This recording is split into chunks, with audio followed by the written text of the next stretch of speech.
Welcome to deck analysis and testing, and I've finally got Dark Destroyer, so let's finally have a look at KOZMOs.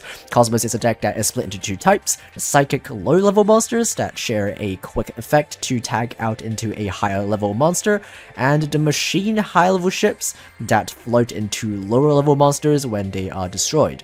The big ships also cannot be targeted, which is just crazy.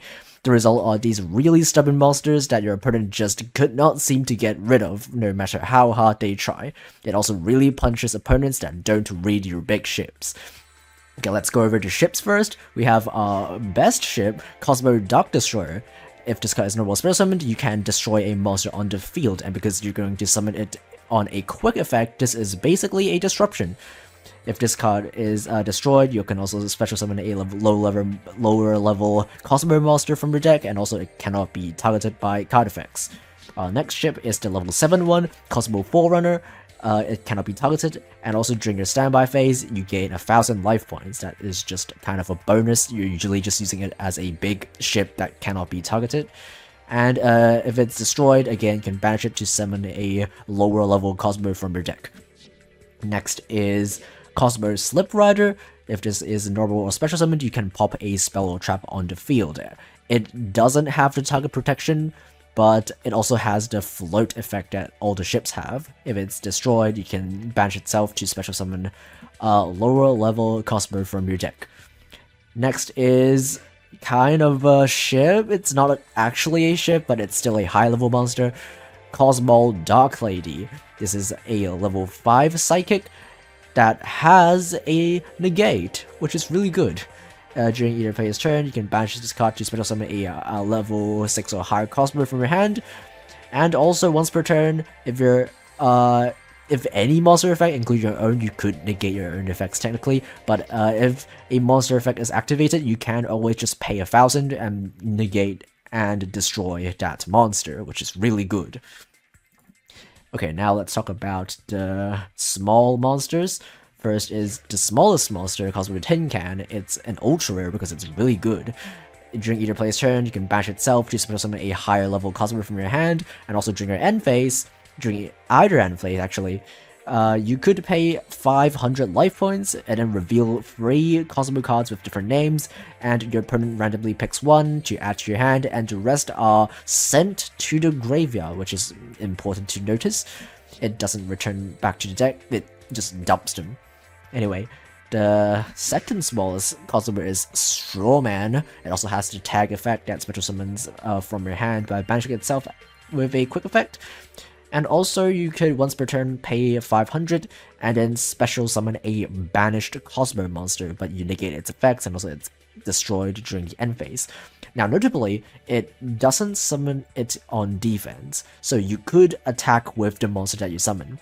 Usually, you will be summoning a Dark Destroyer that you used, which you already banished using its own graveyard effect. You could summon it back with Strawman, attack over your opponent's stuff, and then during the end phase, it pops itself, and you could summon something like a Dark Lady from your deck for a negate. That's why we are playing 3 copies, because it's a really good recovery tool, and also because we can't play 3 copies of Tin Can in this free-to-play version. Next is KOZMO Farm Girl. It's a level 3. It also has a tag effect, so I will skip over that. If it deals battle damage, you could just add any KOZMO card from your deck to your hand by paying 500 life points. This will be really good if we had a main phase 2, but we kinda don't, and also it doesn't really have a lot of attack, so you can't really rely on this search very often. That's why we're only playing 1, even in our expensive version. And we will be usually relying on Tin Can to do the searching for us, even though it is kind of random.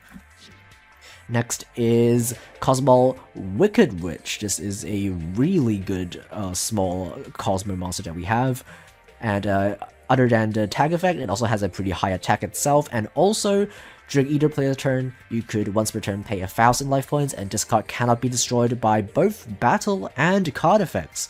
So even if you run out of ships, or you don't want to summon a ship from your deck, you could just summon a Wicked Witch, pay 1000, and your opponent probably couldn't beat over it. And also it triggers D-Draw. which is why we're playing D-Draw, because so many of our cards pay life points, which really helps trigger D-Draw. And finally, we have KOZMO Good Witch. This has the usual tag effect, and also once per turn you could just pay a 500 and flip a face-up monster face down. So it's just Book of Moon on legs. But it's not a quick effect, that's why it's not very good. For our spells and traps, we were playing one Econ. The reason we were playing Econ is because we are playing D-Draw, which we can use to get Econ, and Econ is a really good card, as you probably could tell, and it really helps push for game. You can attack with a big ship, and then activate Econ, tribute a big ship, and steal another monster, and then attack with that monster, and yeah, it really helps with pushing for game. Next is 3 copies of KOZMO. This is a really, really good in-archetype trap. It lets you target a KOZMO monster you control, destroy it, and if you do, you banish a card from your opponent's field or in their graveyard. It doesn't target your opponent's card, it targets your own monster. So this is both non-targeting removal and a non-destruction removal. And it also banishes stuff from the graveyard, which is just amazing. This card just does everything. That's why we're playing 3. And of course we're playing Cloak and Dagger for the remaining slots, just as a pretty good free-to-play staple.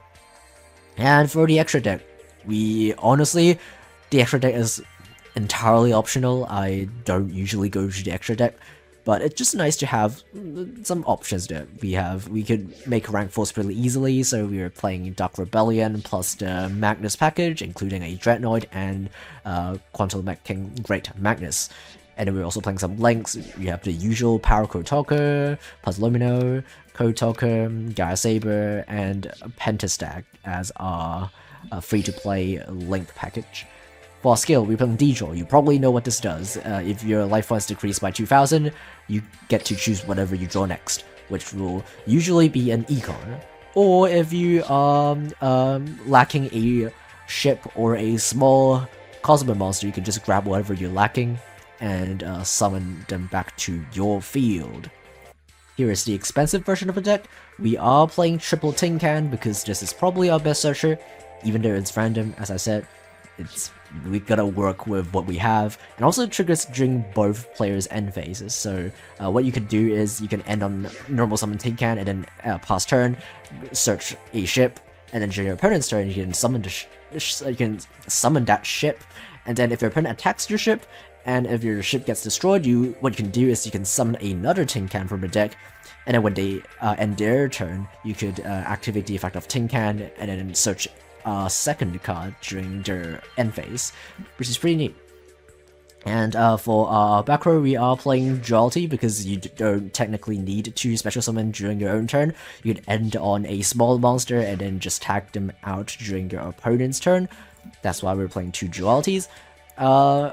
It might hinder you if you go second and your opponent has Disruption, because usually this deck plays through Disruption pretty well, because if your opponent tries to, for example, Book of Moon one of your small monsters, you can just tag them out immediately.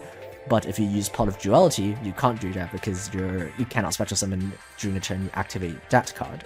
So it might conflict if you go second, but it's really good going first. That's why we're still playing 2. And we're still playing Econ for the D-Draw, and triple KOZMO as usual. This card is just crazy. And we're playing 2 Compos instead of the 2 Cloak and Dagger. For the extra, it's just generic stuff, but better. We're still playing the Dark Rebellion, but this time we're also playing Utopia, Lightning, Castell, Exciton Knight, Unicorn, Rastalaga, and Phoenix. Just good extra deck cards in general. Okay, let's have a look at the replays. First game we are playing against BLS. They're going to put a whole bunch of cards in the graveyard, and let's see what we draw. We are in fact going second, which is actually pretty good. Our opponent is going to activate Cauldron of the Old Man. Man, this card is so bad. Why are you playing this card? Anyway, we're gonna normal summon a KOZMO. He's going to try to Canadia it, which won't work. Our deck is really stubborn. Pretty much anything our opponent tries to stop us won't work because we can just either tag out or our monster is just not affected by anything. We're going to KOZMO away our opponent's ritual spell so they can't banish it. and then we could trigger our big ship to pop their back row, which they will just chain crackdown, which is fine. We can just pop it anyway. He still has a envoy at the beginning, which is annoying, which means they could activate their skill to get the banished ritual spell back. But it's fine, we have Cloak and Dagger, and we also saw what they searched, so we can declare exactly the BLS Super Soldier, which we saw them add to their hand, and we can banish that card. He's going to boost his own monster's attack. He's probably trying to go for a lethal, which won't work because our monsters are really stubborn. We're gonna summon a Wicked Witch, ping 1000 to make it unable to be destroyed by a battle. We probably don't need to do that, but well, whatever. We're gonna win anyway. We're gonna de-draw to grab a big ship, which we will be summoning using our Strawman right now. And we will also summon the Dark Destroyer that is banished using Strawman's effect. And we just attack, and that's it. GG's.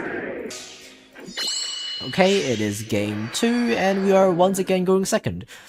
Unlike most other decks, KOZMO doesn't really have an issue going second because all of their monsters don't really mind being targeted by disruptions because they can just, yeah, they're just really resilient to all kinds of disruptions. And our opponent is playing Red Eyes, which might be a tiny bit of a problem because they do have monsters with pretty high attack, which none of our ships could really destroy by battle, but that's fine because we do have Dark Destroyer, which pops your monsters. So we're going to draw exactly that, which is wonderful. We're going to use a Great Witch effect again to summon the Dark Destroyer and pop our opponent's big fusion monster. They're going to float into a regular Red Eyes, which is fine, it doesn't have enough attack. We're gonna attack. He is going to unfortunately banish our KOZMO, which is unfortunate, but that's fine. Our opponent will flip up a Return of the Red Eyes to summon back another Red Eyes, and then during their own turn summon another Red Eyes. They're gonna go to Big Eye, and they don't read our monster effects. All of our big ships cannot be targeted, and upon realizing this, he's going to end turn with a useless Big Eye on field. We're gonna attack his small monster. Econ grab his Big Eye, attack with monsters again, and that's it. That's the game. It's that simple. Okay, it is game 3, and you probably know that it's time to use the expensive deck. We are once again facing against a BLS player, and we do draw KOZMO, but he is going first, and he's still going to be able to make a ritual monster before we could banish his stuff. And since he is going to summon an envoy at the beginning, he is going to have his ritual spell banished at the end of the turn anyway, so we kinda don't really need to banish it. He's going to MSC our back row and book our monster, which we can just chain farm go to summon the Dark Destroyer, popping one of his big BLS monsters. He's going to crash because he doesn't really have another way to get rid of a big monster. We're going to summon a ship in defense deliberately because we could summon a Tin Can and activate its effect in the end phase. I used the wrong effect of Tin Can. I was meant to activate the search effect first, but I accidentally used the second effect, but it should be okay. We're going to pop one of his back row and use Pot of Duality to grab a blue card. We grab Tin Can, wonderful. That means we could grab a second ship during our end phase. We're going to reveal 3. We don't actually have enough ships to reveal, so we're gonna hope for the best, and we do get Dark Destroyer. It's a 1 in the 3rd chance. Wonderful. We're gonna summon our Dark Destroyer, pop our first monster, and just walk in for lethal.